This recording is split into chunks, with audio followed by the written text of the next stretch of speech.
Bazaar in Uyghur language means market or trading place. As early as 128 BC, Mr. Zhang Qian, a special envoy from the Han Dynasty, was sent here, only to be greeted by a display of dazzling merchants and goods from different countries in this bustling market.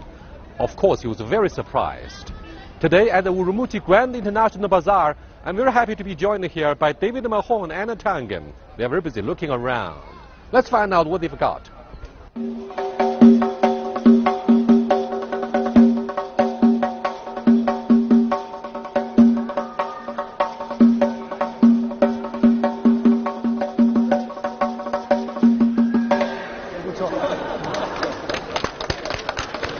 It's an interesting piece of work, isn't it? Hey guys, what are you doing here? Good to see you guys. Are you brought here by the Uyghur music, the entertainment show, or the goods themselves from different countries? All of those Are you things. impressed? All of those. Yeah. Are you impressed? No, this is my first time here, and I was amazed. I thought it would be something older, but I understand this has been rebuilt. Well, the old market had more character, that's for sure. Anna, due to the brutal arrest a few years ago, do you have a sense of security here in this bustling market? No, not really. I mean, we did come through a checkpoint, but basically it was very, very open. I noticed people flow out freely. Everybody is mixed here. I see a lot of foreigners, I see Uyghurs, I see localized Han, everything's like. Are you guys convinced that this market will showcase one aspect, at least, of the One Belt, One Road initiative of Mr. Xi Jinping? Well, it will to a point. As Ina says, you've got a combination of local people and tourists that come here. But I think it's a far more... The city itself is going to be the real showcase. Taking the whole city as a platform that will be looked at in terms of its development as prosperity comes to Xinjiang. I think this is an intermediate step. I mean, the next Silk Road is going to be Silk Road 2.0, and it has less to do with musical instruments and furs and physical things than it will have to do with Xinjiang's place in a new regional reality, one that reflects China's outward push economically, politically, and culturally. Some of the foreign observers of One Belt, One Road initiative compared this idea to the Marshall Plan. Is it far-fetched? To what degree do you think there's any comparison? The comparison is in scale. That's as far as it goes. Beyond that, you're looking at a very complex, very layered process. It's China exporting its domestic demand into the region. It's China developing the region so it can become consumers of Chinese goods. It's China building the links, the connectivity that this part of the world, the East, has actually failed to develop over the last 200 years. There are so many things going on at once that the Marshall Plan is only significant because at that time it was a significant portion of world GDP. Yeah, I would say, no, but I want to follow up on that. I mean, one of the issues is ideology. The Marshall Plan had a very, very strong ideological component that had to do with the Americans' feeling about the world order. With China, it's a little bit different. China comes at it as a pragmatic, rational approach to spreading regional development. That will help China, but also help the other regions. But I think the challenges will be how will they deal with sometimes an emotional, ideological response from other areas that they're touching upon. And do you agree that the One Belt, One Road initiative carries some geopolitical implications? Because that's fast becoming a major concern for those who follow this process very closely. They say, hey, look at the self-inflation, the so-called assertiveness of the Chinese in South China Sea, in Central Asia with the Shanghai Cooperation Organization. They are really concerned that the SCO, for example, Shanghai Cooperation Organization, could be yet another semi-NATO. The issue is that whatever the intention is, in the end, the events themselves are also characterized by how people respond. So the West, which is in relative political decline at the moment and economic decline, is going to react more stridently to any gestures, any moves that China makes. But the complexity of, for instance, building a railway system that runs all the way to the Gulf of Aden through Pakistan, that's going to build huge possibilities for Pakistan and make an interdependence economically of all concerned. So in a way, in one sense you can say there was a strategic positioning of China, but then there's going to be an interlocking of interest where it's in everyone's interests to get on better and at a more sophisticated level. Even in this issue, India has a role to play. So I think you can't govern how people will respond or perceive it, but it's how you actually go about building it. and how you see the interlocking interests that will make it work. I see it a little bit differently in terms of how it develops will not be as simplified as the Marshall Plan was, which it came out. I mean, China is doing something very, very complex. It's trying to spread its network. It's trying to build a pyramid upon which its economies, its excess capacity will grow. I worry more about issues about geopolitical perception. As you pointed out, this SCO, is it like NATO? No, it isn't. And this is one of the things that people have to understand. We fight three evils, right? Well, no, but it's not extremism, terrorism, and separatism. But it's not a defensive alliance. It's not a defensive alliance. There's no guarantee that China will go to war if there's something in this type of thing. So it's completely different in terms of the mentality. But I trust you guys must be concerned with the alleged spillover of Islamic extremism, such as the offshoots of Wahhabism from the Middle East, Central Asia, and even parts of Afghanistan and Pakistan, so to speak, where we have yet another Taliban. Yeah, well, this is one of the big questions. Will this Silk Web, as I like to call it, because it's not one road, it's many, many roads going through Asia. It's a far-flung network. Will it export economic things, but also be a way in which it starts being a two-way traffic for fundamentalism? I mean, we were discussing this issue about whether economics can solve ideology. I don't necessarily think it can help, but I don't know if it's an ultimate solution. I think there are two levels here. You have a contradiction in a sense that money and development doesn't necessarily get rid of extremism. Look at Saudi Arabia. It's the main homeland of Wahhabism, and there is the money and the prosperity to export that around the world.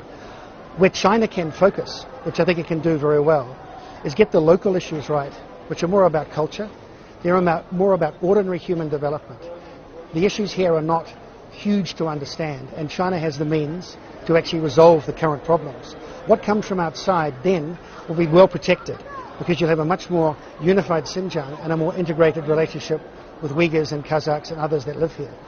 You can't stop fundamentalism because it is ignorant. You can't stop fundamentalism because it is desperate and can come from any religion. It could come from a Christian quarter if one is looking at the next 10 or 20 years. So fundamentalism is something beyond any country's control. Yeah, well, I mean, individuals in those countries on the periphery of the One Belt, One Road, the web, so to speak, may ask whether this seemingly top-down plan would benefit the individuals, saying, oh, this has nothing to do with us. So what do you think of the projects that may attract their attention, that may benefit consumers in the neighboring countries, like Afghanistan, the landlocked, the poverty-stricken area following the withdrawal of American troops there, and the Sino-Pakistani economic corridor? Will those impoverished people benefit enormously from, for example, the job creation due to our industrial overcapacity export? I think the clear answer is yes. They will things. And this is quite different from the way that the Marshall Plan was put together, which was basically led by China. China is providing the means, all right, and they're providing a roadmap. But it involves all these people. This idea that it's going to be a zero sum, I think, is wrong. Once you start looking at the economic development things, China's effort is not to have a growing population create economic opportunities, but simply to utilize existing populations which are underutilized, especially in the Asian area, where just putting in the connectivity, the logistics will make a tremendous difference. I mean, look in India, 30 to 40% of all the food in India rots before it gets to market simply because of a lack of infrastructure. This is the kind of things that beset all of these nations around there. Once they're able to do that and get them goods to markets where they can be valued, now they will have money. That money can in turn be used to buy goods from China, from anywhere that they choose to do so. Well, so it's an up situation. I'm afraid you put your finger on a very interesting point, in that the One Belt, One Road initiative is open, it's inclusive, but is it transparent enough to let everybody believe that what we do is to provide public service and public goods for the rest of the world? I don't think you can expect people to believe anything until the practical results begin to come out. And as Ina has just said, the infrastructural benefits to the countries you're first going to interact with in Central Asia and at your borders will clearly have benefits for more than just China. There's no question about that. The thing that would be hard to actually export but could be exported, is how Chinese economic reform worked, which was a grassroots process. In a sense, that you depend upon the governing of those countries that you're interacting with to develop more grassroots and less hierarchical economies. So in a way, you could use some of the political muscle that you have or influence and leverage in a country, say like Pakistan, to help them create a concept of more commonwealth. Okay, I'm going to differ with my esteemed colleague on this. I think this is exactly the strength of what China is doing. If you look at all the countries and regions they're going through, you're talking about a real Pandora's box of different political solutions and systems. And I think China is saying, you do what you do. All right, we're not going to try to affect that. I mean, the U.S. came in with, and still does, with this idea of American exceptionalism.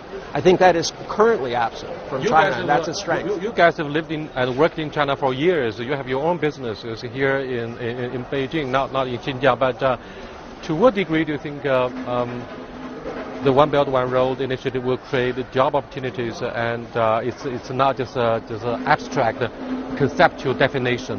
For example, Michele Geraci, who is head of the China program of the Global Policy Institute, says this ambitious blueprint will help create jobs and make the Middle East more peaceful. I think if you look at the Western development that China's followed in the last 20 years, I mean, the Go West aims are not new in Chinese policy. The trouble has been that great infrastructural development has been put in place. The biggest cities have actually developed. But by and large, it hasn't created the kind of jobs, the kind of employment and commonwealth that it was aimed to create. So I still think there has to be more deliberation locally in China to make sure that there is a good result. The issue is whether we have enough financing vehicles. Do you really rely on the government, or you hope that more and more private capital will be attracted by the huge opportunities in... Private capital's already engaged heavily. You've seen an upswing in infrastructure investment coming in. A lot of people are preparing for this. But I think you have to look at this from a foreign perspective a little bit differently. China opened up. The easiest place to do it was on the eastern seaboard of China. Why? Because they had the infrastructure to connect to the rest of the world. Now China is shifting its ideas and vision to the West, and they're creating a new ocean of opportunity by creating markets, by creating this infrastructure that allows these things. So the idea is to create two coasts, all right, both connected to the world, both able to export and be part of a much larger economic system. You know, more Chinese become skeptical about what One Belt One Road actually means, because they say, everybody wants to they scramble to put their eggs in the same basket of One Belt One Road. They become very cynical, skeptical. What do you think of their scrutiny? I think they're being short-sighted. You have to understand the history and the economic initiatives behind this. Once you start thinking about this as how China is going to the next step, how China is going to avoid the middle income trap, how it deals with its neighbors on a larger economic basis, and how China will interact in a multipolar world, then it makes more sense. And in the end, there'll be some successes and failures.